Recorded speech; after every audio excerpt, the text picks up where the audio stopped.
Hello, Internet! Gino, that Pinguino Grieco, here again with another episode of Deep Listens. It's a special episode. Every episode's special, but this one is more special than usual. I think I've said that before with other special podcasts, but that's You have, fine. but you're right. This one is a special of specials. Yes, and that voice you hear is Billy. You forgot. No problem. No, it's fine. I need to come up with a nickname on the spot now because it's Billy Audio Troubles Rothert. I bring them, I fix them, I create redundancies, and we get through the day, guys. Yeah, so thank you, Gino, for that introduction. My name is Billy Rothert, a.k.a. Rothgar. I'm happy to be talking about a concept that we have touched on a little bit so far, but haven't properly addressed. Thank goodness we have an expert on board. Who's exactly. that, Gino? And our expert is Kelli Dunlap. Hello. Hi, how's it going, guys? You are a Psy.D, otherwise known as psychologist? Yes, the Psy.D means I'm a doctor of clinical psychology. Yes, very cool. And also a co-host of the Psy.Tech podcast and the Griffball Pubcast. The Psych.Tech podcast, yep, where we talk about the human side of technology, and the Griffball Hubcast, which is just a very niche podcast about Griffball, which is a game type within the Halo franchise. So very, very different topics. It's like a custom game type deal, right? Yes. Yeah. So is that from Rooster Teeth? Like one of their original video? Yeah. Okay. Yes, I am familiar with Griffball then. I have never played it. I'm gonna mute. Hold on. Uh-oh. Oh. You know what that means. The party started, people. That's the noise we should use anytime we have user feedback. Yeah, Gino always asks us to get an air horn, guys, and now we have what sounded like a tornado siren. Well, Kelli, so yeah, Kelli is in a stormy area, so I'm sure that she just got some kind of storm warning. The reason why Kelli is on today is because we are going to be discussing mental illness and its representation in games, and so, you know, us two schmucks, we know we've played some games that deal with mental illness, but we are not experts in the field in any way, shape, or form. So to have a more informed opinion in the show is a great benefit. And so thank you very much for joining us. Yeah, so we are going to be talking about mental illness in games, specifically that our guest Kelli presented 2 panels at PAX. One of them, I believe, was called like a year in review, psychology and gaming. The other one was, I believe it was called game design and mental illness. I think Kelli is back now. So she can talk a little bit about the panels that she was at, particularly the ones where mental illness in games and game design was discussed.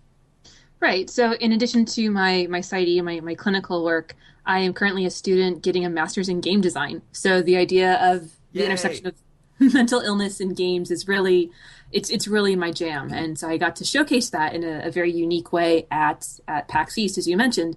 So the first one was the year in review of psychology and gaming, where myself and my Psych.Tech co-host, Josue Cardona, who is a counselor, I think he has amazing counseling, and he's also a biomedical engineer, and he does all this really cool tech stuff. We got to kind of review what happened in 2015. It was the Too Long Did Not Listen review of what psychology had done with games. So whether it was the APA saying games are evil and then laughing at them, or other cool things that have come along. We talked a lot about that. We talked about some of the science that's come out, some really great Game Developers Conference, some GDC videos that we recommended, and just kind of getting people caught up on the state of research in the world between psychology and technology. The psychology community was like throwing some shade back and forth about whether games were evil. It was kind of hilarious to watch. You showed some great quotes. Yeah, it was kind of depressing. As someone who lives in that world, it's a little upsetting that how often do people go, "Hey, we did this before with the hip hop or the moving pictures, and maybe this thing we're demonizing, we're gonna feel silly about it in the not too distant future"? Like, does that come up?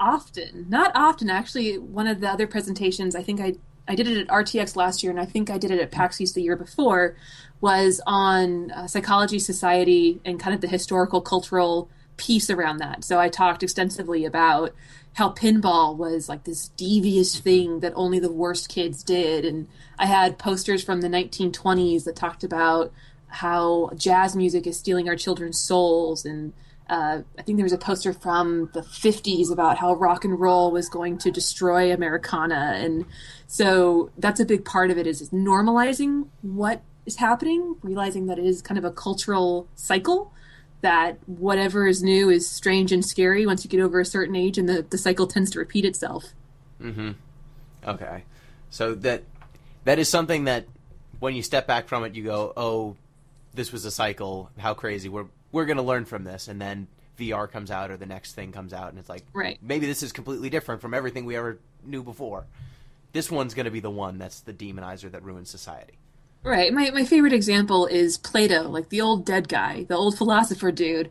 Actually, hey, hang on, man. Plato's my boy, okay? I know. I want to clarify. I don't want anybody to think about the putty. I'm talking about right, okay. the old dead dude. Dead guy, yeah, okay. Yeah, he didn't like the pencil. He thought it would make our minds feeble because we wouldn't need to remember things anymore. He had an entire thing. How can you have rhetoric and discussion and debate if you're writing things down? And it's funny that we know that because somebody wrote it down. So yeah, it's kind of been going for a while. I think Aristotle, or like it was either Aristotle or Plato, thought that like women had a different number of teeth than men did. Like they were like inherently lesser because they didn't have as many teeth. And now they're dead. Yeah. So hey, what did they know? They're not the forefathers upon which I base most of my philosophical tenets. No big deal. Well, I mean that's why they're called wisdom teeth, right? Men obviously have more. Oh God. Sorry. Get destroyed. Oh, God. So, yeah, that was one of the panels I did. The other one was on what game design can tell us about mental illness. And it was specifically about the way that games are designed through their stories, through their environments, their characters, down to their game mechanics, and how that conveys societal expectations and norms about how we view mental illness. So, without further ado, let's kind of jump right in. I guess, hold on. One little question, though. How'd you like PAX? What was your favorite PAX thing? Well, what's funny is that I was only there for those two panels. I was there. Really? I got in Thursday night and I left Friday immediately after my second panel. Ooh. I had stuff to do, places to be. You gotta make it work. But that said, that's the 6th PAX I've gone to on the East Coast. Nice. And yeah, PAX Prime I've been going every year since 2009. So it was a PAX, I guess. It's the best that I can say it. It was a PAX. Okay.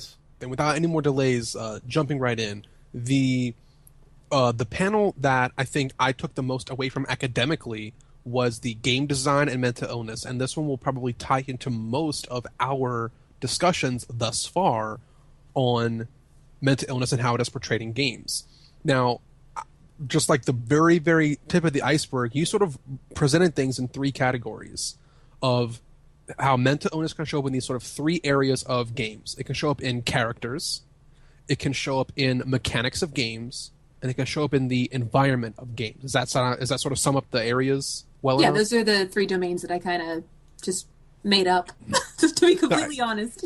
Yeah, I mean, I guess the only other place you can maybe look is in narrative, but that kind of, like, narrative can come from all of those things. Right, and that's why it didn't have its own category. I couldn't figure out how to make it fit, because it's really hard to have characters without a narrative around them. It's really hard to have a game mechanic that speaks to you when it doesn't play to the narrative itself. And you could argue that you can't separate environment from narrative. So... And yeah, if you were going to separate it into narrative, it'd be very hard to have a narrative that focuses heavily on mental illness without expressing that through all 3. Exactly. If that's going to be your central driver, ideally it should be in all 3. Right. And so, I mean, it discussions about mental illness and representations of mental illness can obviously come through narrative. It just, it is kind of a messy construct, and I was trying to find something a little bit more, not necessarily scientifically rigorous, but something a little bit more concrete. Because, as I mentioned in the panel, there's about 0 research on this, which I found really, really surprising. So it really is, at this point, just kind of feeling out boundaries, even as simple as that is. And now, another question that is sort of begged at this point, we know, and I guess you and I have discussed this, you discussed it at the panel, mental illness shows up in these games in some of the ways that we've listed so far. But why should we as consumers or as the game players care? Not that it's not important, but why should this be on our radar? And there's a couple ways of looking at it. One, I find that when mental illness is employed in ways which are very stereotypical and very trope-like, that it's lazy writing and it's insulting to me as a player. So just on a very basic level, oh, look, it's a villain. And why is he a homicidal maniac? Oh, he's That's so crazy. crazy. Oh, okay, that's really compelling. Thank you. Thank you for that. So as a player, I find it just really lacking in terms of writing or creating any kind of world that I want to be a part of. The other more academic side is that people tend to not get any kind of education or understanding of what mental illness is and is not, and what is truth and what is stereotype and what is stigma, where their first experience, or maybe the bulk of their experiences of dealing with individuals coping with mental illness, might come from games, or how they form their ideas about interacting with mental illness might come from games. And that's different than, say, something like violence or even addiction. Like, if you're playing Grand Theft Auto and you run over a prostitute and then you shoot up heroin or whatever, you're taught from pretty much the moment you're born not to do those things. You're taught, don't steal, don't cheat, don't punch your brother in the face. These are things that we internalize, and so when it comes out in a play space, it really is just an exploration of that play space, of getting to dabble in the forbidden and just have fun in the moment, because you are in a safe location, you're playing. Mm-hmm. However, when you play with mental illness, there's really no baseline to compare it to. Mm-hmm. Right. Our moms and dads don't tell us, like, hey, make sure you deal with your emotional baggage appropriately, because the boogeyman will get you if you don't. Exactly. Like, one of the easiest examples is, think about if somebody you cared about lost a loved one, if your friend's mom died, or something really traumatic like that happened. Most people do not know how to cope with that. And I don't talk about the person who's lost someone. I'm talking about their friends and their support network. And what do you say to somebody? Most people say, I'm sorry for your loss. He's in a better place. Oh, at least she lived a long life. These are all horrible things to say. Yes. And even though they come from a good place, it's what we see and it's what we're taught, because the people who came before us didn't see or weren't taught any differently. So you're just kind of seeing this really awkward emotional baggage, as you put it, roll down the slope and continue on. And we're never really taught how to deal with it, whether it's death, whether it's something emotional, like seeing a person crying. A lot of people just kind of freeze up and don't know what to do. And when we look at other games and other areas of games, such as violence in games or fantasy in games, any kind of power dynamic where we are able to be entirely in our own self-interest, or fulfilling our own power fantasies, or as narcissistic as we want in these other areas, playing with mental illness, as we have said, there's no context in our day-to-day life that says, wait, we're doing it right. There can be, but rarely is there this context that says, hey, like, this is a good way to promote this. This is a bad way to promote this. Like it is in, if we play a game that is violent based, like Mad World or something, that game was comically gory and violent, and it had its place, right? It knew that it was sort of making fun of itself and making fun of its violence in a way that was, maybe not good for kids, but no one thought that it was promoting, you should go, light up a guy with a chainsaw. It was definitely comic in nature, and it knew what it was doing. A game like Postal or something like that, or Manhunt, took things in a very dark path. I think one thing that makes me think of is, how much do you think game designers are designing, when they're thinking of designing a character who's dealing with mental illness, or they're making mental illness a very major part of their game, how much, maybe how many games do you think actually look at what the reality of mental illness is, and maybe look at studies or talk to people who have experienced it, versus people who are designing against maybe a basic Freudian analysis that you might get in an English class or maybe a history class when you're going over that stuff in high school or sometimes in college, but not necessarily dealing with the realities? I think a large part of it are people drawing from tropes that they've seen in movies. So, think about The Shining the homicidal maniac, Freddy and Jason and all of them. That's kind of their pitch. There's also the Goodwill Huntings, the Beautiful Mind kind of stories, where there's the Rain Mans, where there is a mental illness involved, but it's somehow special and gifted and different from everybody else. So I think a lot of people draw from that, because that is one way in which our culture shares information, and one way that we do carry down perceptions and understanding of mental health. And I mean, honestly, some of the most impactful movies of our time, like Psycho or Silence of the Lambs, have this very strong mental health capacity to it. And I think that's part of why they're so powerful, is because we as human beings, we all have psychology. We all experience our own psychology, and we've all experienced other people's psychology too. It's something everybody can relate to. Not everybody is going to be Matt Damon stuck on Mars. We might relate to feeling isolated or hopeless. One day, if I work real hard, maybe I can be Matt Damon stuck on Mars.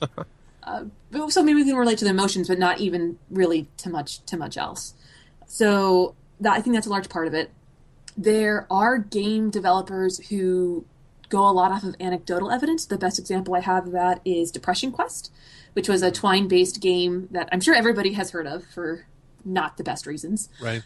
Not going to say that word. So, but they drew on their experience of the developer's personal experience with depression, as well as friends and family, like working with friends and family and their experience of depression. So it's very anecdotal in that sense. And there are a precious few games that do that actually employ psychologists. There's a game called Elude, which is a very, very, very short browser game that was developed in conjunction specifically with a clinical psychologist with specialization in depression and with a game designer. And together they made this game that was supposed to abstractly emulate the ups and downs of depression. And so you kind of quite literally emulated ups and downs. Yes. I don't know where the resonating with birds comes from, but that's a little odd. I don't know. I guess I cannot say from experience, my first person experience, how depression feels, but having 3 close friends in my life who experiences in very different ways, I've gotten this sort of secondhand like anecdotal evidence that say sometimes things just, like some things that might be in your life just make things okay for a little while. Mm-hmm. And maybe this character like nature and birds, so sure. Cool, designer. Yeah, it was, of all the things they picked, that's what they went for. And that's fine. That's a design decision. But for the most part, I think that mental illness in games is used as a dressing, as a trapping, as a way to really quickly get across what it is you want without really having to explain anything. And for a lot of people, that's how they view mental illness. There's someone suffering with depression, or they have OCD, actual OCD, not, oh my gosh, I dropped a paperclip and had to pick it up, I'm so OCD, but actual obsessive compulsive disorder. And you talked about a game in the panel, I think it was called Neverending Nightmares? Yes. Yep, mm-hmm. Neverending Nightmares is a biofeedback game, and so the idea is that you sit in this chair and you get hooked up. There's a monitor on your finger to monitor your pulse. There's a band around your waist to monitor your breathing. And I think there's also a patch to measure your galvanic skin response, or your sweating. Mm-hmm. And it's a horror game. And so as you get scared, your heartbeat rises, your pulse goes up, you start to sweat a little bit more. And the only way to win this game is to actually calm your breathing and to relax. Because the more panicked or anxious you get, the harder the enemies get. And so the more you're able to relax, the more easily that you'll be able to complete the game. That is really cool. That sounds like if the Wii Vitality sensor ever came out, that sounds like a prime use. Unfortunately, It never did. You need to be on your Wii Fit gamepad, and you need to have your Wiimote strapped in, because that's how it's actually going to get your pulse. There's like a special dongle that sends your pulse to the Wii. Then you play Neverending Nightmares, which I'm sure would pass by Nintendo's extremely loose graphic violence sensors. Nintendo seal of approval. Yeah, right. Well, then you'd also have to ask yourself, ethically and morally, would you want somebody to go through an experience like that without a clinician there to help them? Mm-hmm. True, because some of the things in that game can be traumatizing. So was that game only ever used in the context of, like, alongside a clinician or in a controlled environment? To my knowledge, yes. I know she's shown it a couple places, but if nothing else, she's always been there to show it. Okay. So there, that's one of those things where yes, it's great, but you don't send somebody into desensitization training alone. Right. You don't intentionally trigger somebody and then go, bye, see you next week. That's not how it works, ethically speaking, at least from the psychology side of things. Now, other games that have employed a, not to the scale, but similar tactic have been things like Amnesia, where if you get afraid and have to look at the enemy, they start gaining on you, right? Or something like, what was that game? Slender? I was thinking Slender Man. Yeah, Slender, where you better not turn around because he's going to be all right there behind you kind of thing. These games, I think, toy with the player and pull at strings. And what kind of risks are there from a game that might seem like a harmless horror game? I want to poke at your comfort zone. When do they cross a line and start maybe having negative impacts on their players?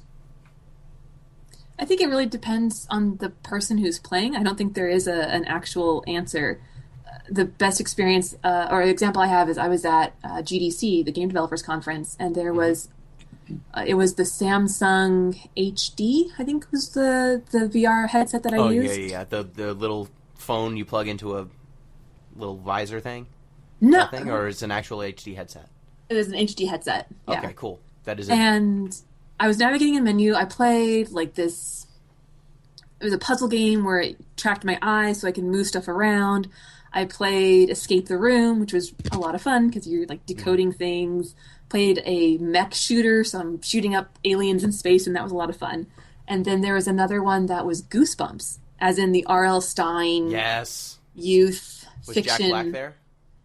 Well, that's the thing is I really didn't stay around long enough because I went in and there's like footprints on the floor, and that's how you move is you look at the footprints and then it moves you forward. And of course it's dark and it's creepy and I've got the headphones on, so I'm completely immersed in this environment and I hear this noise and I know there's something behind me. I know there is.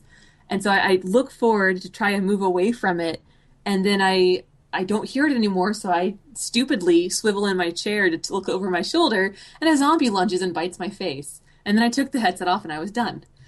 Because for me, that was too much. There was my fight or flight was going. I did not enjoy the experience.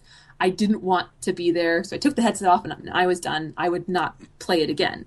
But I also have plenty of friends who are adrenaline junkies and would play Dark Souls at night, with a power outage, or, who really enjoy the feeling of being scared. So I guess if you wanted to sound academic, you could talk about people who have maybe low startle response, or those who do not scare easy might enjoy it because that feeling of adrenaline isn't something that they normally get. Whereas if you have someone with a higher startle response, like myself, I don't need a zombie jumping out at me to get my adrenaline going. So obviously, if you put somebody in a situation that is counter to their enjoyment, there can be negative effects. So are you just not a horror person in general, or did the VR, the added experience of being in the place, push it over the top for you? I'm not a horror person in general. Me I don't go to the movies to see horror films. Not about that. I don't play horror video games. I played Prey, which I think was an Xbox 360 launch title, so way back in the day. And that was scary enough for me. Stuff popping out and the world rotating. And I love action. I love adventure. I love speed. I like the feeling of adrenaline. But the fear component, never been a big fan in any of the mediums. Speaking of the horror genre, I can't believe I'm going to bring this game up because I hate it so much, but we did a podcast on a game called Until Dawn. And Kelli, you have not played this game yet? No, apparently it's a PlayStation exclusive, so, that's fine. So one scene that we discussed and analyzed in the game, and if you're not into spoilers about this game's been out for so long, it's been on everyone's Twitch Let's Play, so I don't feel sad about spoiling, but if this is your spoiler warning, if anyone has a problem. Do you care? Oh, no, I don't have a PlayStation, so. And I never will. One of the main characters in the game, this is sort of like your very teen, we're in a cabin in the woods kind of thing. Oh no, there's a crazy person who's trying to murder us. Let's try to survive the night type deal. So think about any Hollywood trope you can think of, and it's probably in this game. Like, yeah, it's a teen horror sex thing. There was like an obligatory sex scene. There was like the token black guy, cheerleader, like everything was there, right? The person who tried to have sex got snatched first. I was going to say the person who had sex died. Only the girl, though. You can save her. You can save her, and then the guy was the hero. Mm-hmm. Naturally. It was very hard to kill. So the point that Gino and I discussed and found a problem with was one of the main characters is revealed to have been playing pranks and tricks on you this whole time. This is before a larger turn in the game where it becomes sort of a monster horror where you're fighting Wendigos. We're not even going there. Mm-hmm. Right before that reveal happens, it is revealed that one of your friends in this group is dealing with some very serious issues revolving around the death of his two sisters 1 year previous to the events of this game. And it has caused him to have a mental breakdown of some sort. We don't know exactly what it is, but he starts to have an episode where he starts saying saying things that are seeing things that aren't there. Right. So the whole game is actually framed within there are moments of gameplay, and then you'll cut away in between chapters to a psychiatrist or a psychologist's chair kind of asking you questions and psychoanalyzing you. And making you see like Rorschach blots and stuff. Yeah. And it'll change your gameplay experience based on your answers to a certain extent. Yeah, so it will ask you what thing, like between these two things, what scares you more, like clowns or zombies? And then if you pick clowns, like a clown will jump out at you in the game. So that's kind of cool. No, that's awful. I mean, it's only cool from a design standpoint that the game asks you questions to try to enhance the experience. I wish more games tried to personalize your experience. Yeah, this way was bad, but I guess the moment that really made us, when we were talking about the game, was the explanation for why he is going to this these drastic measures to punish his friends is basically he has some sort of mental illness. I forget if it's depression or which illness he's supposed to have suffered under. Probably all of them. Yeah. Just kind of mix them all together. Yeah, and he's seeing things, and there's a whole lot of stuff, but basically the impetus, the straw that broke the camel's back is he went off his medication. And that's basically that is what triggered the events of he left his treatment early and then went off his medication.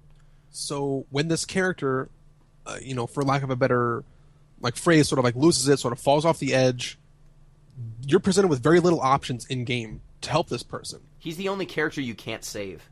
Right, he's the only character who you cannot save at the end of the game. He no matter what has this terrible fate. It's either a, dare I say it, merciful head cut off death, or he becomes a horrific monster that's also a cannibal.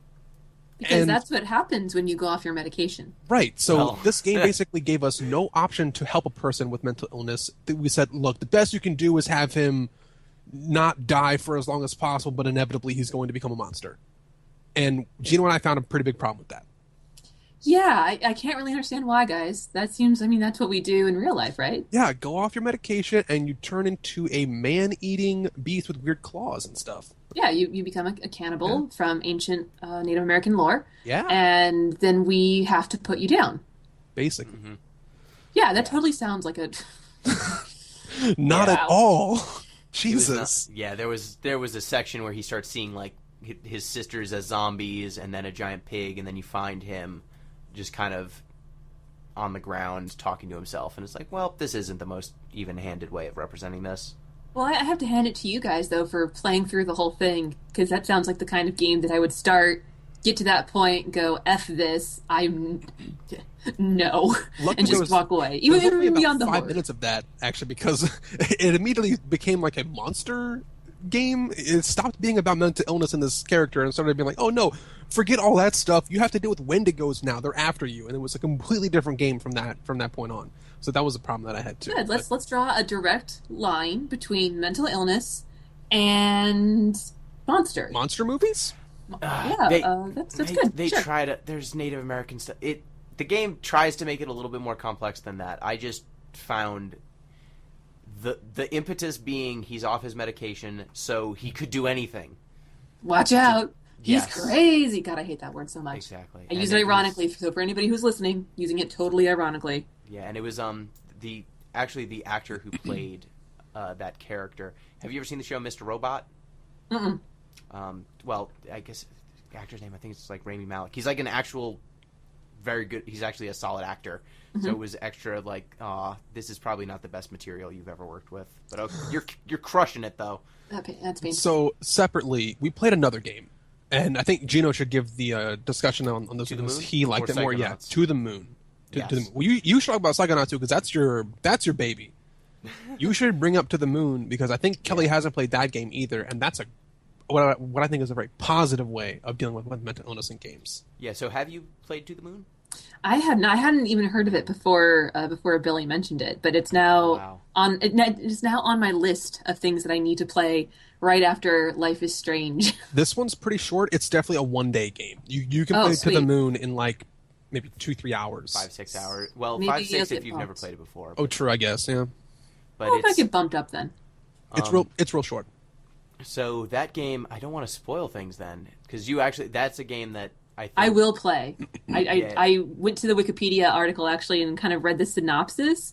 And it reminds me of Black Mirror a little bit. If you guys have seen that show, I have not, but I have heard about it. I think you guys would enjoy. It's like the Twilight Zone meets social media, and it's really fantastic. But that's what it reminded me of. But since we're not connecting on this one, but yeah, please no spoilers. If you want, I can come back for a part 2 and tell you my thoughts. I would love that. I would love to do that because we actually, my sister is currently studying to hopefully either be a psychiatrist or a psychologist, and so we brought her on as our. You're the expert we know. You're the closest thing to an expert that I know. Let's talk about it. Let's go over it. And so I would love to. So we can jump off To the Moon. Yep. Gino, Psychonauts. Have you played Psychonauts? This is your moment. I have not played Psychonauts, but I am very familiar with the game and the brand. Okay. So what do you think of, I guess that game's central conceit is you're going into the mental realms of people and you're getting to see their mind. You fight their demons. You see their nightmares, all that sort of stuff. And the game takes a turn towards the second half where you're starting to deal with people who have mental illnesses. At the beginning, you're only in the minds of people who are ostensibly healthy. They're your instructors. They are supposed to be mentally all there. But then you go to the old abandoned insane asylum built upon an Indian burial ground. Of course you do. Perfect. Yep, across the lake. And there you deal with largely people who have increasingly dire mental situations. So you deal with someone who I think is supposed to be paranoid schizophrenic. So he's kind of wandering around scribbling conspiracy theories on a wall. And when you go in his mind... Yes, the Milkman. When you go in his mind, it's a 1950s suburbs, but everything is twisted. Watching you. And everything is watching you. So, like, the ground itself is twisted at weird angles, and an MC Escher type thing? Kind of. Yeah. Yeah, and physics work strangely because the ground is twisted, so physics always draw you towards the ground, but sometimes, you'll be walking on one sidewalk, and then there'll just be blank space in front of you, and there'll be another sidewalk up at an angle, and so you jump at it, and then gravity pulls you to what is now the ground. Right. So it's a really cool level, but I wasn't sure when we were actually discussing it whether to say this is a good way to get people to at least think about mental illness, like see that seeing the world through another person's eyes can help you understand their life experiences in a way, or if it's just like that message is divorced from the realities of what mental illness means to someone. So even though that's the environment they're choosing, that's not necessarily mental illness. That's just life experience that everyone can share. I mean, to a certain point, Psychonauts is really abstract. You have very cartoony characters. It's not... I don't think it's attempting to emulate real life. No, not at all. So that's definitely a point in its favor.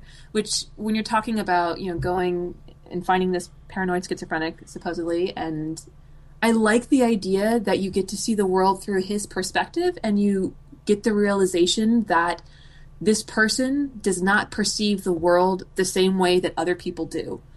that is a really important piece in building empathy and understanding for people who have mental illness, and not even necessarily people with a severe disorder, as say schizophrenia, but somebody with say anxiety sees the world very differently. There's a lot more threat involved in that world.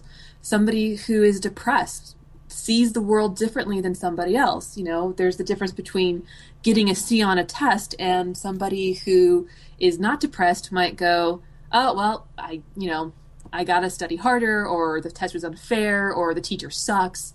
Whereas someone who's depressed is more likely to internalize it as, oh, look, I'm a failure. I can't do anything right. So mental illness does change the way we perceive the world. And then we have a little saying in the psychology development, which is your perception is your reality. So if you really do think that clock is talking to you, then it is. And that's how we approach when we try to do treatment, because trying to tell somebody that the way they see the world is wrong is not really the most helpful way to get things started. Eventually you want to get to that point where the depressed person doesn't necessarily see all negative things as stemming from them, but as maybe you didn't cause that earthquake. It's possible. Mm-hmm. We're going to throw that out there. So I can definitely see both sides to it. And I get the feeling that it's the feeling that they were going for. They were the idea that somebody can experience the world in such a radically different way. And of course, on the other hand, it is, paranoid schizophrenic, it's really, I'd be hard pressed to come up with a more extreme clinical diagnosis, maybe antisocial or borderline personality disorders. But yeah, and his is the most extreme level that you see. And the mechanic, I think I actually gave it like my mechanic of the year when we did our Game of the Year podcast, was Clairvoyance, which is a mechanic that they created where you see through the eyes of another character, literally. So when you're using that power, the camera ceases to be a third-person camera focused on your main character, and you get a first-person perspective through the eyes of whoever you're targeting. And when you hit him, in his own mind, you see like a representation of this character. When you hit him with Clairvoyance, all of a sudden this room that was empty and like covered with scribbles, all of a sudden there are lines drawing from objects, tying together these points of logic that to you made no sense, and all of a sudden you see that it's all this diagram and this web that comes together and points to this unsettling truth: who's the milkman? Which is, it's Tim Schafer and it's Double Fine, so it's a comedic moment. But all of a sudden this sequence that made no sense, it made him seem like a dangerous person, all of a sudden comes together into a larger understanding that, oh, there's something's wrong with how he's processing things, but it's not because he's broken in an irreparable way. There's just something different. He experiences the world differently, and although his thoughts or behaviors may seem bizarre or pathological to us, they make sense to him. And that's actually a really profound thing to try to get people to understand. These symptoms that people experience, obviously there is a genetic component, there is a neurological component, there's a lot of biochemicals that are going on, but there's also environmental triggers. And a lot of times what we see as mental illness or behavior problems are people trying to cope with the world around them in the only way that they can. So if you have somebody who has a schizophrenic episode, it's usually in their early 20s, and if they're in a high-stress environment, and then, of course, especially if they have a genetic precondition to it because maybe a family member has it. But it's kind of the body's way of protecting the self at a very basic level. So some people deal with stress fine. They just think about like a world-class soccer player. Just walks out onto the pitch, no sweat. It's easy breezy, beautiful. There's some people who can give speeches. There's some people who are terrified of public speaking. And so the way that they respond to these situations is conducive with how they have to manage themselves in those situations. So I think, Gino, we have to mention another level of Psychonauts, and I think this would be a pretty good one too, is Black Velvetopia. Yeah, that one's awesome. You should describe it, but just the brief intro is this is a person who is struggling with anger issues. Yes. And it is, go for it, Gino.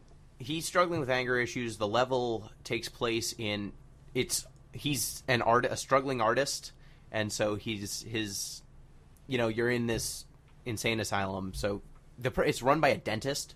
So all of the treatments. Dentists are the most sadistic of doctors. It makes sense. What's a dentist do running in an insane asylum? So his philosophy is, what do you do with a rotten tooth?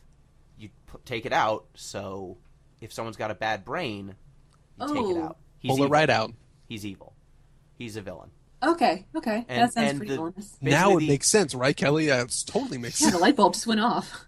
The insane asylum was abandoned, and he basically took it over. And anyone who was stuck in there, he's just like, well, okay, this is what I do, I guess. I'll try my best.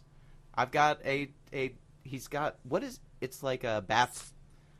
Like a bath towel thing on his head? Yeah, on his head. Like he's got a shower cap. He's got a shower cap. Okay. So, yeah, Tim Schafer. So Black Velvetopia. So Black Velvetopia, the person whose mind you're in, Edgar, he is a painter, so he paints solely in black velvet. That's his medium. So when you go in his brain, everything is black velvet. Your character palette changes. All the color palettes for the entire world are vastly different. And you get in there, and his mind, there is this bull called El Odio, which is the hate in Spanish. Or is it the hate or the anger? It's a negligible difference. It's one of those two things, and we can move on. I think it's the anger, but it runs his mind. Every X amount of time, this bull runs through all of... You're basically walking up a street, trying to find playing cards. He's trying to build a tower of cards up towards a woman who's crying in the sky, and she's crying rose petal tears. And every couple of minutes, this bull comes by and knocks his tower of cards down. So he's trying to get this thought completed, but this bull just keeps stopping him, and it makes him furious. And so as you're progressing, you come to realize that this metaphor of a bullfight is actually him trying to express some anger, some repressed anger from his childhood. Mm-hmm. He was made fun of as a child as a wrestler. He was a wrestler. He dated the star cheerleader on his team at his school. She dumped him for a male cheerleader on the day of a big wrestling match, and then he lost the wrestling match. And so he's never been able to get over this childhood experience. And so he's contextualized it and recontextualized it in the form of a bullfight, and it's expressed in his mind. And what the player helps Edgar do is confront this in a way that is constructive. He ends up conquering this issue in a positive way and comes out on top. And I think he's one of the characters in the game that we end up helping the most. Yeah, and he's basically when the level ends, he realizes he was the bull the whole time. He was the anger. And these two characters, the bullfighter and the woman who's crying in the sky, are the cheerleaders that broke his heart.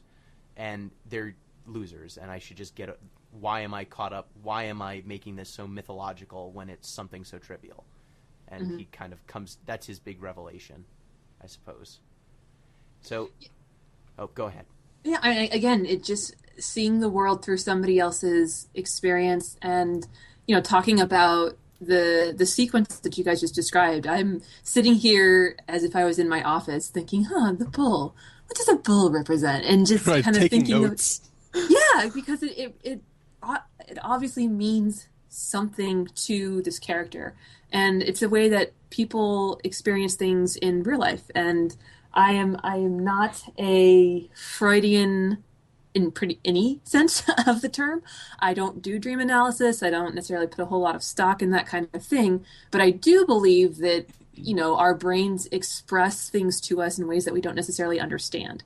So the idea that his anger is continually destroying the method that he needs to get to what he wants, like, that makes a lot of sense. You are continually tearing down the one thing that you need to achieve your goal. And you're blaming it on this third person when if you just stop charging the tower, maybe you could climb it instead. So I find that very interesting and I really want to meet the developers now. I really want to sit down with them. Who doesn't want to meet Tim Schafer, basically? Maybe have him lay down on a couch and I can show him some cards. Yeah, so here's the real game plan. New podcast where we get Tim Schafer and Kelly on the same podcast. That would make Gino really happy. That would make me immensely happy. But I guess one thing that level and many of those levels make me think, how true to life is it that some sort of one of the things that we talked about in our podcast was that oftentimes there's a root source to all these problems, and once you get to that root source, that allows you to help these characters work their way through it. Edgar, it was a problem in high school. Now he recognizes it, he comes to accept it, and so now he can move on. There's another character who has a Napoleon complex. You find out it was because he lost a game to someone years ago and he couldn't get over it. All of these problems, even the milkman, even that paranoid schizophrenic, you find out that it was because of him being laid off at one point in life. And he basically did some heinous stuff that led to him ending up in a mental institution, and that kind of reinforced everything in a negative way. How true to life is it that there can be a single easy answer to something like this, or you can find the root of someone's troubles in a personal experience like that? Is that true to life in any way? I think it would definitely, the answer would depend on what kind of psychological background you have. So, for example, a Freudian might say, yes, there is one truth, and it probably has to do with your mother and the relationship. Especially if you're talking like object relations. The entire idea is that you had a relationship with somebody, the quote unquote object, and that went wrong, and that now colors all of your next experiences. So, again, I'm not a Freudian, I'm not a psychoanalytic kind of person. I'm much more cognitive behavioral. Like, let's look at it and let's figure out what we can do about it. And so lots of case studies about this too. Yes. Yeah. So, I mean, it depends, again, on the person and the issue that they're dealing with. So, for example, if you wanted to say a veteran returning from war who has PTSD, it might be linked to this exact moment where he almost died. Maybe he took a shell or something terrible happened to him. And so all of the subsequent issues might stem from that one experience. And so as someone who's more cognitively and behaviorally oriented, I would help that soldier to kind of address those issues and realize you're safe, and work on breathing and relaxation and desensitization and all these other things to stop his body from going into fight or flight.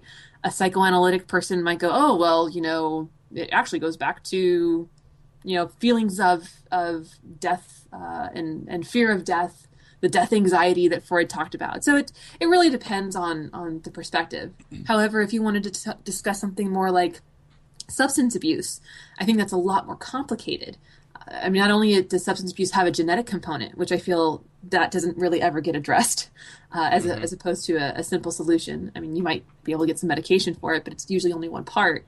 But, if you think about the complexity of somebody's life, what was it like for them to grow up as a kid? Did they have supportive parents? Did they have enough food to eat every day? Did they get the proper education? Did they have a socialization as children that we would consider healthy and developmentally normal?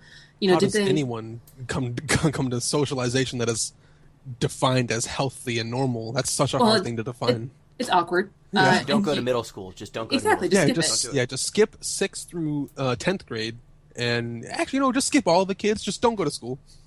But the difference between somebody who grew up with 2 loving parents, maybe if there's, older generations in the house in a loving environment versus a child who grew up in neglect or abuse. Like, there's going to be really big differences in how you address issues with them. So I think having, one point that explains everything really is too simplistic. Right. Not that it's not entirely possible. For example, if someone develops phobias are a good example. If someone is fine and then one day they get bit by a pig and now they have this terrible fear of pigs, you can pretty much pinpoint where that fear of pigs came from and how to address it. But I would say in general, human beings are much more complicated than having one moment in time that explains everything. Alternatively, it's game design, and you've got to have some kind of resolution somewhere. So we are, obviously we don't have an unlimited amount of time with you here tonight, Kelly. So I want to hit a couple of quick topics. I mentioned earlier in the podcast that there were these 3 areas of how mental illness can be represented in games. One of them was the character themselves. can we get a couple of good and bad examples of how mental illness can be portrayed through a character? Well, good examples Are probably harder to come by. Much harder. I think the best one that I know of is Cloud Strife. Yeah.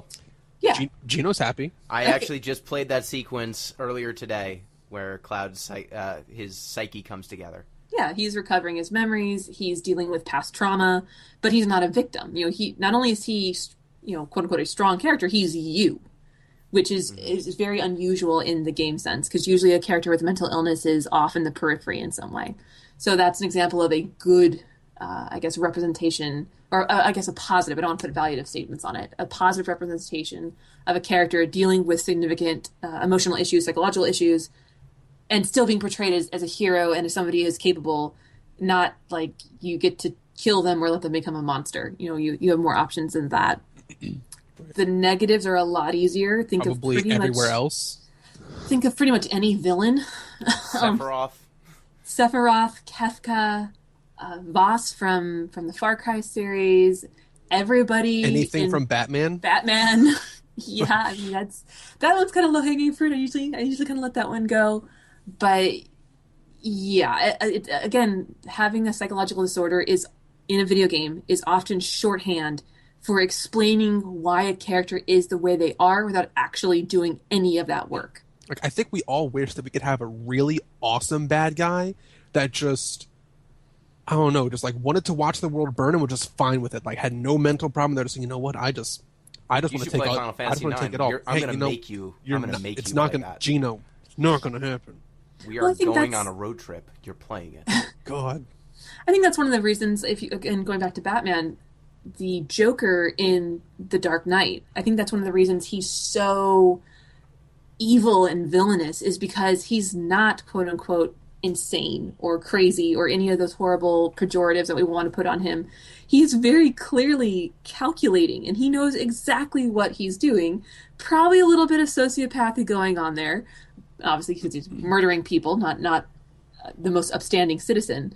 But it's not like he's delusional. It's not that he's having hallucinations. It's not that, he is this creature that has been made. He's very deliberate in how he is presented, and in that movie in particular. And I think that's one of the reasons he's so powerful, is because you can see, quote unquote, normal people in him, that anybody can become evil. You don't have to have an explanation.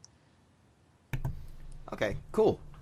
Yeah, I definitely see both the positive and the negative. I didn't think, I'm actually replaying Final Fantasy VII, I did not think his representation would be so good, but now that I'm playing it again as not like a 15-year-old, I'm surprised. Pleasantly surprised.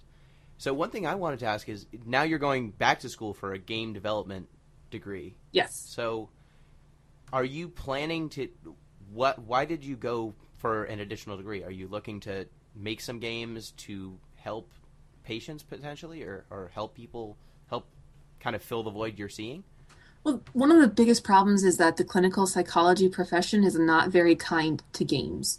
So I've had professional experience and been told by advisors to not put down my research and other things that I've done in the gaming community, whether it's volunteer hours or whatever, because my colleagues won't take me seriously, or they'll think that I'm childish. And anytime when I was getting my doctorate and I was doing my internship and my residencies, if I brought up video games to my supervisors, I pretty much got dismissed. And it's not a supportive environment for people who are interested in video games as something other than being evil, as a medium that has potential goodness in it. Now, that's not to say that other psychologists aren't, like cognitive psychologists, experimental psychologists. They're all on board. They're all on the game train. But clinical psychology just doesn't really seem to care. And the other half of it is, if I want to do research on the impact of games on mental health, it's not enough for me to know about mental health. There's a whole other academic world out there that talks about game design and development and mechanics and player choices and level design and all these things that I've learned in my program, that it's not just about sitting down and playing a game. It's so much more than that. What is play, and what is a game, and why do we care, and why do we want them? And so I would like to continue to do research in the area. I'm also, I mean, again, I'm kind of all over the place. I want to do everything. I want to teach. I want to speak. I want to, preach into the choir. Preach to do it. I want to do everything. And So, yeah. I want to circle back to that a little bit. I'm going to kick myself if I don't finish this original line of questioning, because it would be very, very incomplete. Good things that discussed, but I do want to get back to that like 3 areas that mental illness shows up, because it's what is the thing that really like inspired me to have this discussion. We've talked about a lot of games so far and their mechanics and their environment. Hashing out a couple of areas that we think the mechanics are good were actually, hold on.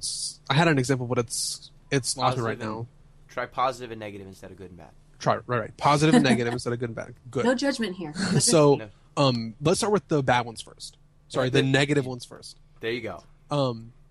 In mechanic sense, we have these things in games so frequently, like meters of health and meters of magic, right? And when they deplete, bad stuff happens. And then you sometimes have an insanity meter that you can also have deplete, and then your character dies or becomes essentially game over screen, right? So we discussed that a little bit in the panel and a little bit before the podcast, but some things that were coming to me that I think I kind of want to draw into question is not as obvious meters or sliding scales of mental health. One thing that comes to mind is addiction in a game like Fallout. I think that like addiction shows up in Fallout. If you take like chems or meds, you can become addicted to them, but it's really just a numeric value. Take this many in a certain amount of time, addiction occurs. And then stop taking them for a certain amount of time, you're totally better now. And that sort of, I guess, like metric of addiction, first of all, is crazy and unrealistic. There's no way that that's actually how it plays out in real life. But from a game design standpoint, how could we actually do that? How are you actually going to put in a game the effects of withdrawal on your character? Oh, see, you guys asked the easy questions. You ask questions about. I'm kidding. They're not easy at all, because everybody experiences it differently, which is always the fun answer that I get to say over and over and over again and frustrate people to no end. But fine. For example, if you wanted to portray a average withdrawal, I guess there's like not even a vocabulary for it. But if you were to look in the DSM, which is the Diagnostic and Statistical Manual that we diagnose out of, there's a very set list of criteria of how to tell if somebody is, 1, addicted to a substance, and 2, what withdrawal symptoms might look like. They're included in that. You can also find that in medical diagnoses as well. So a lot of times, one of the most common ones is irritability. When you're withdrawing from, think about if you don't get your cup of coffee in the morning and you're used to that, you are cranky and you are short-tempered and you are irritable because you're going through caffeine withdrawal. Something more significant, like maybe something harder like cocaine or heroin, you could die. And those are some significant symptoms. Shaking, sweating, muscle twitches, slurred speech, any kind of cognitive impairment. There's a million things that could signal a withdrawal. So if you wanted to showcase that in a game, you could, because we have a list of criteria of what it looks like. But I don't know. I think the more challenging question is, how do you get a character to care? Especially with something like addiction, which people tend to see as something you do to yourself. You mean the character or the player? Oh, the player, sorry. Yeah, okay. Yeah, that made more sense. It's easy to get the character to care. You just type the code in, and then the character cares. But the player, like, nobody feels bad about running over prostitutes in Grand Theft Auto because, well, first of all, that's an entirely different. Let me find a very complex question. Let me find a better example. But yeah, so for example, in Skyrim, the Khajiit are known for their use of skooma, which is an addictive substance, right?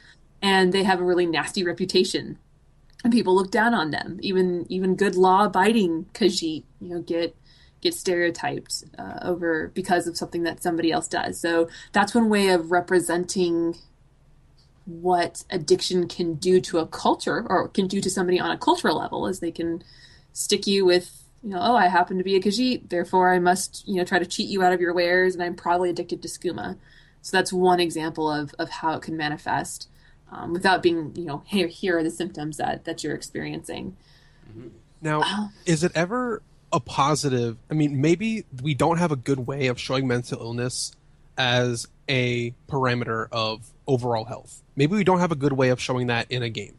But isn't it at least a step in the right direction that your mind, like the health of your mind, is almost just as important as the health of your body?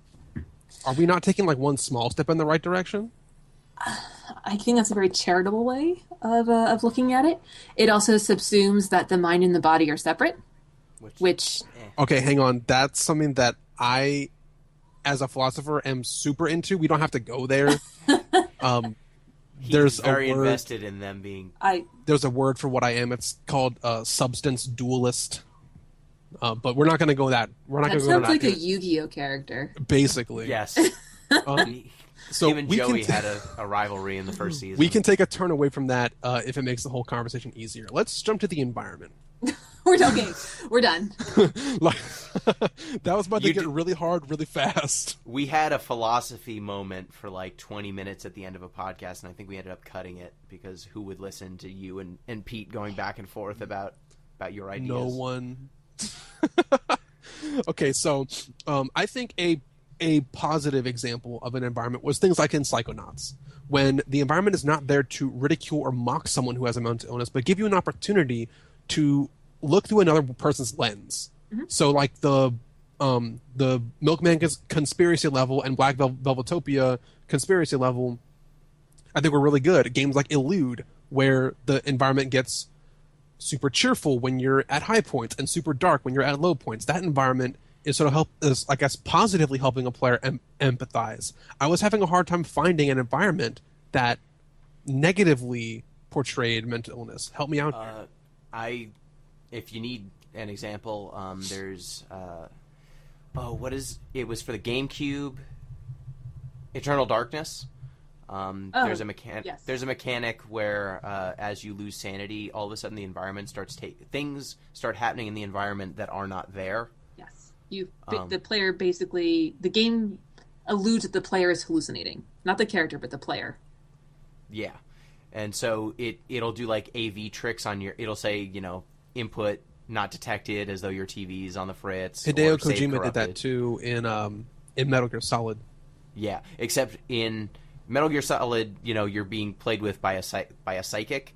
In Eternal Darkness, it's your sanity meter. When your sanity meter gets low, all of a sudden you have hallucinations and things that aren't there start appearing.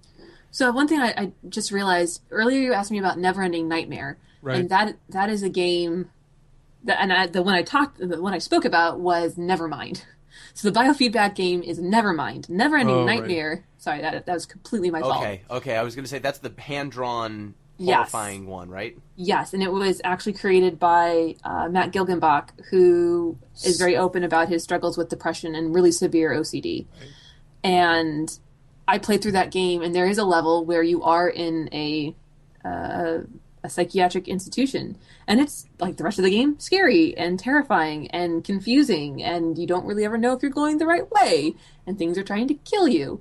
And so that's a very traditional quote-unquote asylum type setting, but because of the way that it is put in the game, it's more an expression of his experience of the location than it is shorthand for saying, oh, you should be afraid.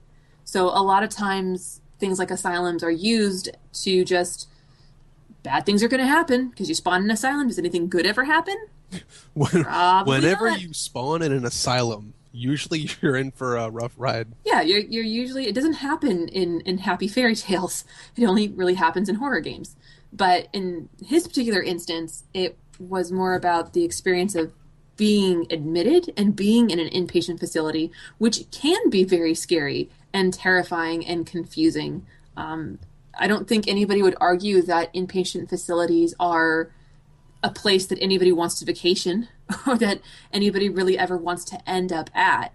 But the idea that, in these facilities, you can get better, and the people who work there care about you and your health and your recovery, and even if it doesn't feel like it at the time, they generally do want to make you feel better. And very literally, the word asylum means like a place of refuge and safety. Yes, that's why you can seek asylum from another country. Right. Mm-hmm. And so it seems wrong that, or I guess not to put like good and bad terms on it. Thanks for the correction, guys. It seems like it's not the best way to portray mental illness, especially in an asylum scenario. In games like BioShock has the asylum level, and other games start with asylum. And there was an asylum part in Until Dawn, and things got really bad there too. There's a sanatorium. Okay. Very different. Okay. You're right. It's not. There's also like Arkham Asylum, and right. I think this is kind of the societal reflective piece, is that even though the word itself means refuge, and even though inpatient treatment centers are about rehabilitation and getting people better, we don't see that in games. When they're used in games, they're evoked as a means to frighten or to scare or to place the player in the mental state of what they can expect. And I mean, there are some. Obviously, there's some. The word that just won't come to my mind right now. Exceptions. There we go. Sometimes there are exceptions, but for the most part, if you're in any kind of mental institution, bad things are going to happen to you. And yeah, I've been racking my brain this whole time to try and think of a game where an asylum wasn't haunted, and it's hard. I can't remember one that isn't haunted or full of some sort of nastiness. There's a game that's being developed by an Italian game developer, and it's called Town of Light. And it is a horror game, more or less, but you're following the story of a girl who is admitted to this particular asylum. I think it's in the 1800s. And so the asylum is, of course, awful. And they have like trepanation and all sorts of like ovary removals for hysteria and things like that. But it's historically accurate because the game is based on papers they found from the asylum when they like renovated it. So there's a way to show the fear, but still be respectful of the people who inhabited it. But again, that's a lot more work. Yeah.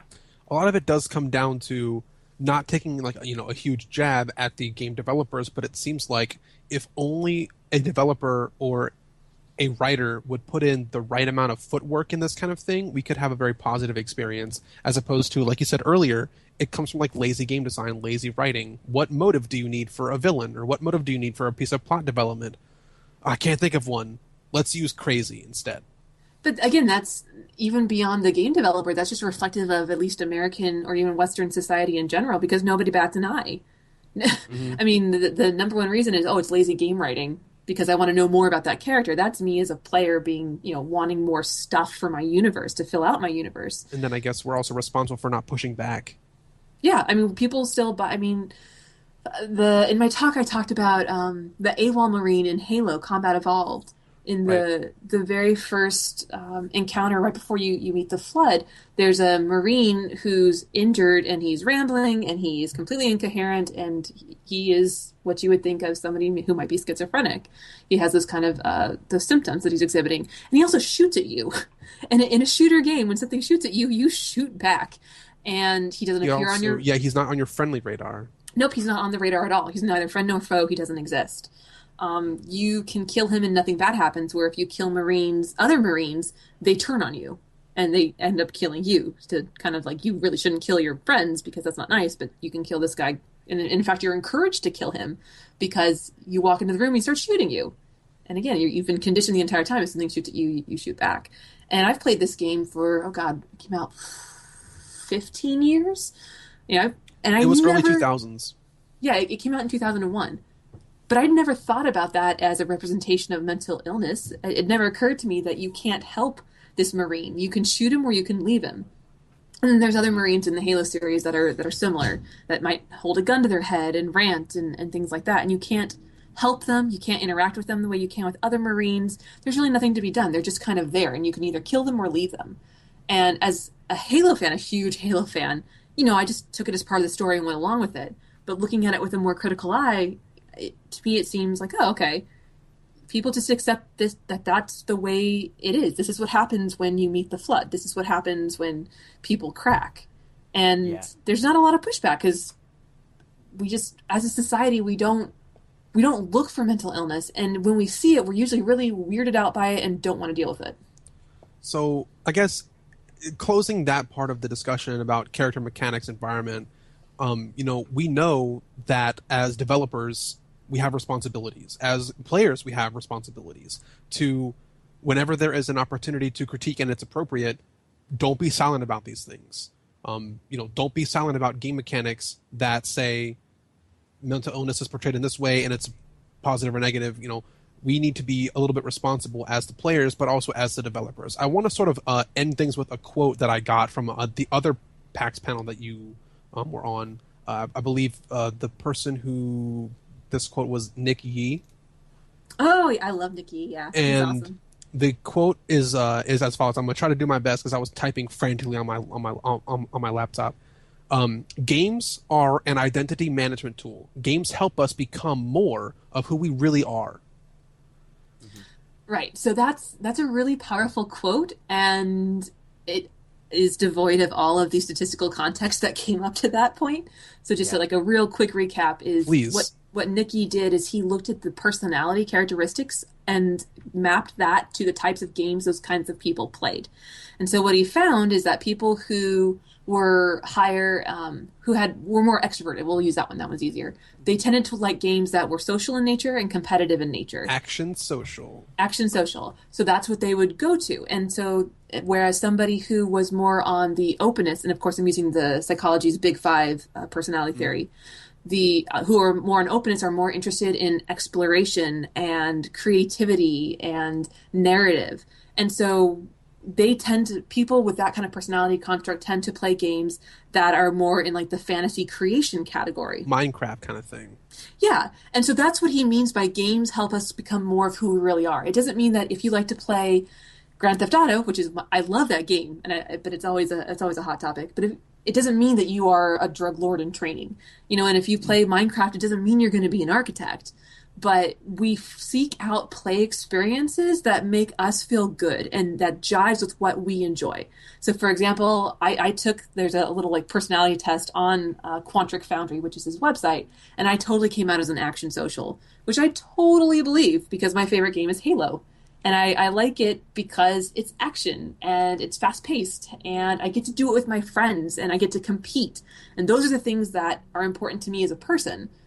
And beyond the game world, I mean, when I went and got a Psy.D and now I'm getting a master's. Obviously, I'm very motivated to compete. Or I played soccer, and there's all these other aspects of my personality that get satiated when I play games that are reflective of my personality. So now, Gino, Kelly left it open for one more of those categories. It's called Mastery and Achievement. And that's you. That's me. Father. That's me. If there's a collectible, I'm going to get it. Oh my god. Oh yeah. Undertale didn't win Game of the Year because you couldn't collect all the things. No, we're not talking about Undertale. So I'm guessing you liked Crackdown. You know what? It's on my list, but he doesn't own any Microsoft consoles. He refuses. I refuse to own Microsoft consoles. Oh, we are diametrically opposed then, my I didn't friend. want to say it. I'm trying to be positive. I'm trying to be on good terms with Kelly. Had I known that before this podcast. That's why I didn't say anything. So, the other one perfectly describes me and who I am. Mastery, achievement. I like to get every collectible and experience every part of a game. And if there's like a really hard boss, like a secret boss, I have to go do it because that's what sort of lets me have this like self-actualization. Like I am the kind of person who strives for like the top 1% achievement. I have to get all my Steam achievements and stuff. And yeah, that's satisfying too. It's meaningful and it's fulfilling to you. I am. So Gino, don't shit on me when I that's you trying to oppress who I actually am. Gino, where do you fall in that spectrum of that triad rather? I think I am. So I can give it to whatever you. one the narrative one is. Okay, so the more narrative focus. Probably immersion, creativity. Probably the immersion part. I am a freelance writer. Like I mostly am. I love narrative, and I love it when it's expressed through mechanics in some way, shape, or form. And one of the things that quote immediately made me think of was how much, when you're playing through a game, how much you are authoring your own experience, and in what way.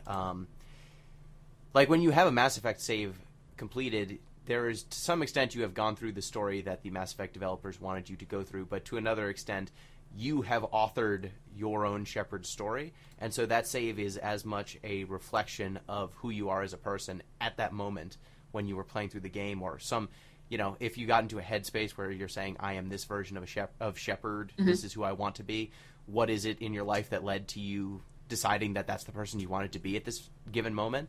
And something that's always fascinated me is how, if you go back through your saves, how much you could do a close reading on yourself as an author, instead of just saying that the game writers were the authors of the experience. So. And even a game that's more on rails like Halo, like there's really only one way to experience the story of Halo. It is predestined because you're on rails. But the way you play the game is totally up to you. Are you a speedrunner? Are you going to do the mythic lasso? Are you, again, the completionist? Are you trying to find all the skulls? Are you just trying to get through the story? So even when everything is kind of preordained, it is all about how you approach the play space. And I guess the last thing I want to throw out there is that these three constellations, the action social, the strategy completionist, and the creativity immersion, there are bridges in between them as well. So the idea that you are in one of these boxes, I don't want that to be what I come across as. You're going to probably have a predominant play style, but that doesn't mean that you only exist in one of those bubbles. I mean, I play games in all of those bubbles, but the ones I put the most time to happen to be in the action social. So it's a hot little triple Venn diagram type deal. Yeah, I hate things that are, answer these 5 questions and find out your personality. That drives me up a wall. I hate it so much. So I don't want people to feel like they're, like Myers-Briggs, biggest waste of time ever. Don't ever take it. But, you're not like an INJT or whatever their numbers are. Like, you find your own space in that. So that's just my personality disclaimer, that you can be in whatever bubble you want to be in. But that's what the research has shown, is that people tend to have a predominant bubble, and those games tend to be the most fulfilling to them. All right. Very cool. So I think that's going to be at least today's discussion of mental illness in games. Thank you so much, Kelly, for joining us. We needed 4 hours to talk about this stuff. Shit. I know. Hopefully we can hopefully once you play To the Moon, just let us know. I would love to talk about that game again. Game's so good. Oh, yeah. I definitely stay tuned for a part 2. Part 2. Yeah. That made me real happy, because To the Moon was way good. Yeah, I'm excited. I read the synopsis. I need to play it. I need that in my life. It's pretty short. Prepared. Have a box of Kleenex. Just like goodness. It's gonna jerk some tears. And if you need a copy of Psychonauts, I carry at least 3 on my person at all times. So I got you. Excellent. Well, thank you guys so much for having me on. This has been a lot of fun. Whew. All right, thank you. And if there's anything you want to plug, go right ahead. You can just find me on Twitter. It's at Kelli, Kelli, N as in Nintendo. And then my last name, Dunlap, Dunlap, which I'm sure you guys will throw in the show notes. It's going to be all over the place. Yep. So that's my Twitter handle. I'm very, very active on Twitter. That's the best way to get a hold of me. If you are interested in the stuff that I do, so the articles I've written, my dissertation, the games I've made, I have a website, which is Dunlap, my last name, Dunlap, and then my degree, Psy.D, Psy.D. So I guess a more succinct way to say that would have been Dunlap, Psy.D.com. I didn't think about how it would sound. I just thought about how I would own it. We're going to put in links and stuff, so it should be pretty easy. But yep, that way, that's pretty much the best way to get a hold of me. So if you have any questions or comments, I would love to hear about it. I love hearing from people who have similar experiences or even dissimilar experiences, but are really passionate about games and psychology, because we are a small tribe and always looking for more members. Well, you now have one more Twitter follower. One of us. Thank you, Billy. Thank you, Gino. Thank you, Kelly, so much. This has been an amazing experience and eye-opening for me, and I can't wait for part 2. Yep, and reminder, listeners, if you want to get in touch with the show, at DeepListensPod on Twitter, DeepListensPodcast at gmail.com, or deeplistens.libsyn.com. We have comment sections. If you want to send any feedback or any other sort of things, please don't send us nonsense. Just on-topic comments. Or not, compliments. We'll take compliments, too. Whatever. So thank you for listening. Till next time, peace!